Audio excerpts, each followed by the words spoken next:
Hello and welcome. It's day 5 in the Freedom Test series. And here we are on Cricbuzz Chatter.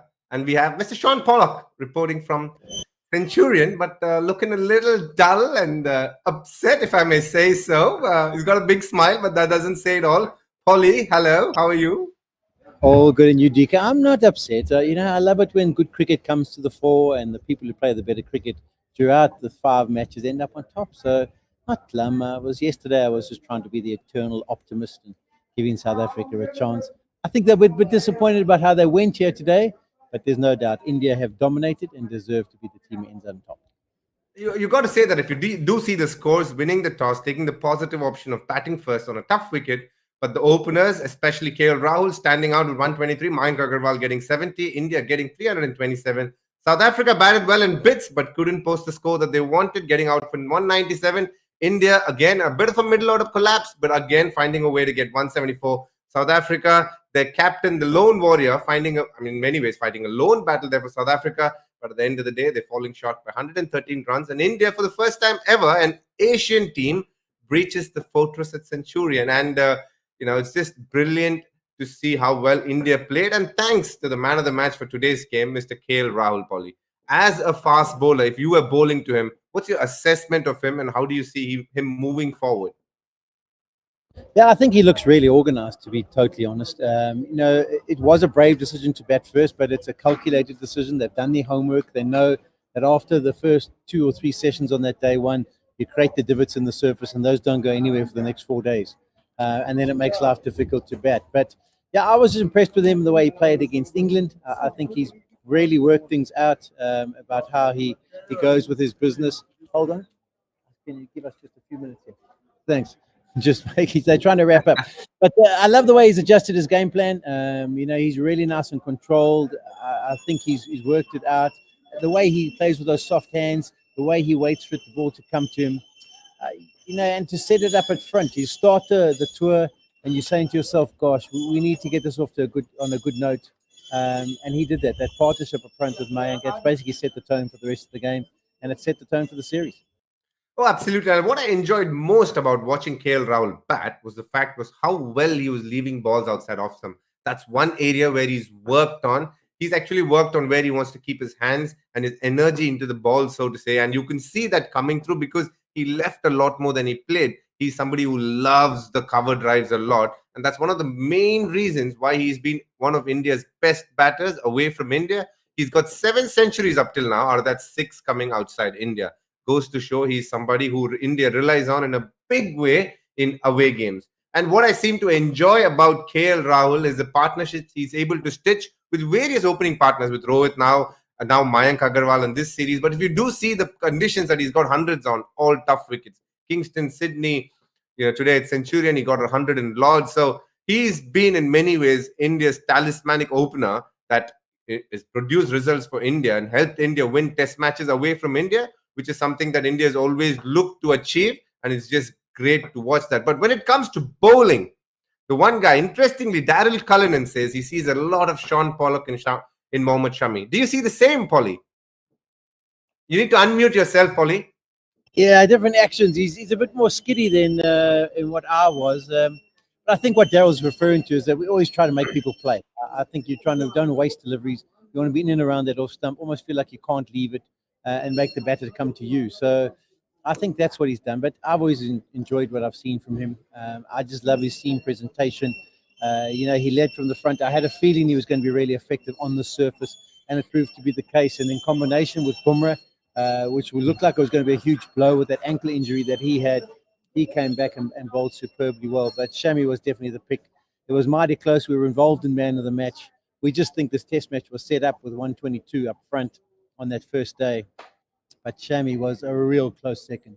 I thought he bowled brilliant.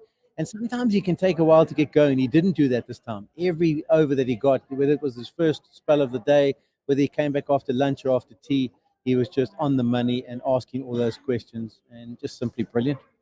I think, of all the things you all got right, especially you, Polly, I think you bang on when it comes to man of the match, considering he's the only guy to get 100 in this test match. Secondly, all four innings played, all three under 200, but the one time they got 300, one man stood the difference, and it was KL Rahul. So I think obviously it should go to a batter only because this was probably slightly easier to bowl on than to bat on. So I would say you made perfect decision there. And there's a lot of positives for India. But let's come to South Africa now. A couple of positives there from the batting. Captain Dean Elgar in the second innings and Temba Bavuma throughout this test match. What did you make of the way he's played? I mean, even in the first innings, he looked brilliant, got 48. But second innings, fighting 35 not out, trying his best out there. Got a blow from Siraj after the ball was bowled. But what did you make of Bavuma and Dean Elgar there? Yeah, I think Timber looked at as organised as anyone. It's probably as good a test match as I've seen him play, just from an organisational part. He waited, he was patient. When he got the bad ball, he put it away. The surface wasn't easy. And I think that's really good signs. His home ground is the Wanderers. So after this performance, he'll be dead keen to get there and see if he can get some runs. And it was also important that the captain, Dean Elgar, got that 77. I think there's going to have to be some tough words discussed in the dressing room over the next few days, just to make sure that the guys are in the right mental approach to be able to tackle that second test. And it's always nice when, as a captain, you've got runs under the belt yourself, to walk in there after you've done nothing and say, listen, guys, we need to show more application and commitment and dedication. People are going to be going, oh, Skip, it'd be nice if you got some runs as well. But he did that. And I think the style in which he went about it, that's his nature. He's a guy who gets stuck in. It's not always going to be the prettiest runs that he puts on the board, but he was up for the fight.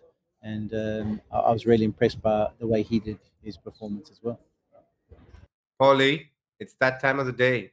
Let's go to the hot spot and let me put you on the hot seat there, Paulie.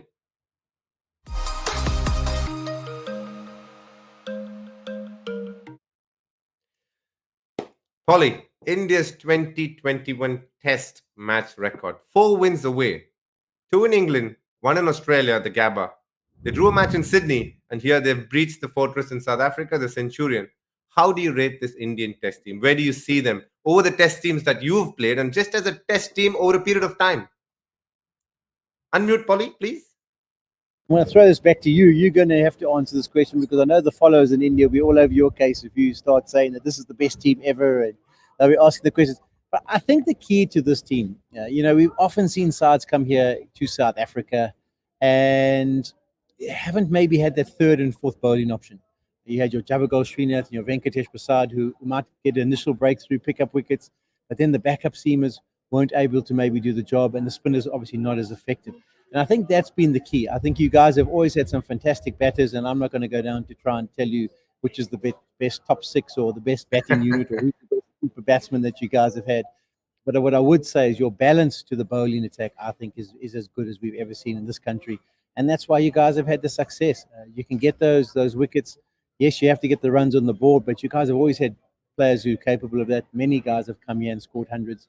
They've scored hundreds in Australia. They've scored hundreds in England. But the balance and what they bring bowling-wise, I think that's the reason why you guys are going so well. But you maybe tell me, come on, is this the best team that you guys have ever sent off your shores? I do think in many ways, and I said this before the World Test Championship final as well, that this is probably and arguably one of India's best ever Test teams, only because of the record they've held overseas over a period of time. And I say that because the batting actually hasn't fired as much as they would have liked. If you take the middle order batsmen, Rahanes, Pujaras, Virat Kohli, and they keep speaking about the fact that they haven't got hundreds, they haven't done as well as they would like. Because if you see, just as an example, case study, Pujaras, three yearly averages before the 2019 was 75, 68, and 64. So that is massive, in a whole year. But now it's nothing like that. But still, India winning Test matches abroad. And we're talking about the 4 top teams in the world in many ways: Australia, South Africa, England, and obviously New Zealand at home. Just the way they're able to produce results. And I think, as you perfectly pointed out, has to go. The credit has to be given the devil its due. And I would say the bowlers have been fantabulous over a period of time. The 3 fast bowlers, Shami, Bumrah, Siraj now, and Ishant, obviously over a period of time, they've been phenomenal for India. And what's been beautiful is the fact that India is constantly producing good medium pacers. You got Shardul Thakur in the mix, who has the funny knack of picking up wickets. And then obviously you have arguably one of India's greatest all-rounders and definitely one of the best spinners in the world right now, R. Ashwin. And you put them all together in a team and you can see how strong this Indian team is. And that's mainly because of the firepower with the bowling, the variety. Obviously one can move the ball both ways. One has the pure pace when it comes to Jasprit Bumrah. He can, obviously swing it both ways as well. And then you saw the brilliant Yorker, which is obviously honed through white ball skills, but when it matters, he's able to bowl that as well. And then throw in a Siraj who's looked as good as any, even in England and here.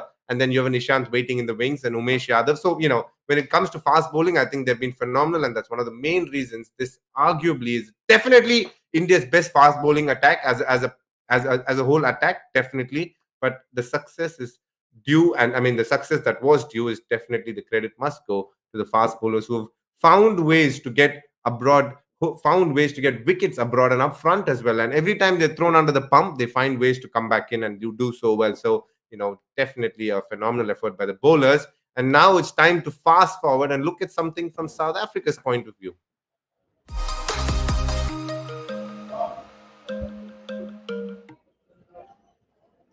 Let's fast forward here, Polly, and let's look at somebody's career who started with this game, but we all feel that he has a fabulous future ahead. Marco Jansen. What do you make of him, his attitude towards bowling and batting as well?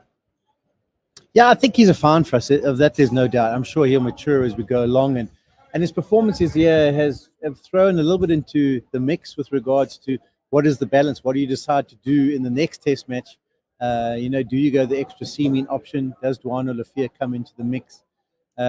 He's definitely given the selectors a bit of a headache in their thinking and what they're going to do. So, yeah, I'm excited. I've seen a little bit of him domestically, but what I've seen on this international stage, I think there's been a bit of a statement made. He's done okay in the IPL as well.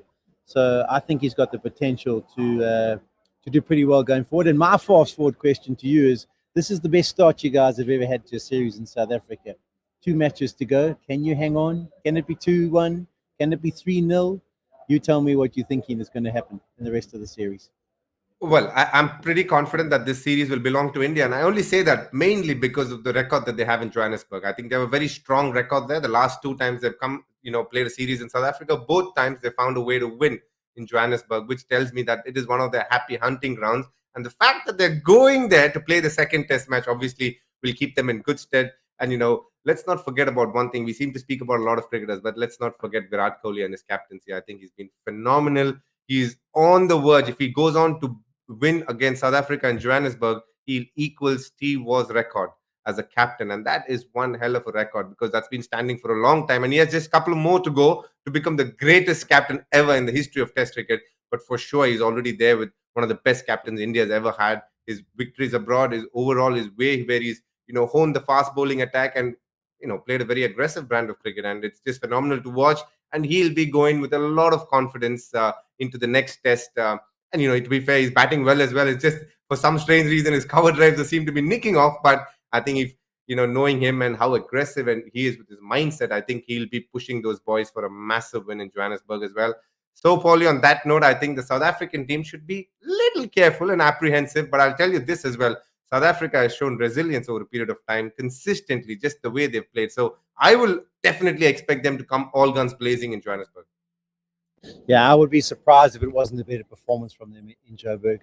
I think both teams were short of a gallop, but you guys hit the ground running a lot better than we did. I think it's nicely set up for Joburg. As you say, we saw a bit of character from South Africa, and they'll be dead keen. They know if they lose this next game, they've lost the series. And that there'll be an immense pressure. Quinton de Kock's going to be missing from the next game, paternity leave. So that's a bit of a blow for South Africa. Kyle Verreynne will probably step up, but we know how big a player Quinny is. But you guys hold all the cards. And, I've just got to congratulate you and say, well played, India. 1-0 up in the series. It's going to be exciting. And it's created a lot of interest here in South Africa by the way you guys have played so far. Thank you, Paulie. The one good thing that the Indian team have done by winning this Test match early is affording you a flight, which is around the corner for you. So have a safe flight. Get back home to Durban. I'm sure your family is waiting. Happy New Year. Have a lovely time. And I'll see you on the other side very, very soon, Paulie. Much love to your family and have a fantastic New Year. I will do. And apologies for all the noise around us. Everyone's wrapping up. So when the Test match is finished, all the cords get pulled and all the noises, everyone puts the cameras away and gets them ready for the next test. Anyway, thanks, DK. Good to be on Cricbuzz Chatter as always. And I look forward to our discussions on the next Test match at the Wonders.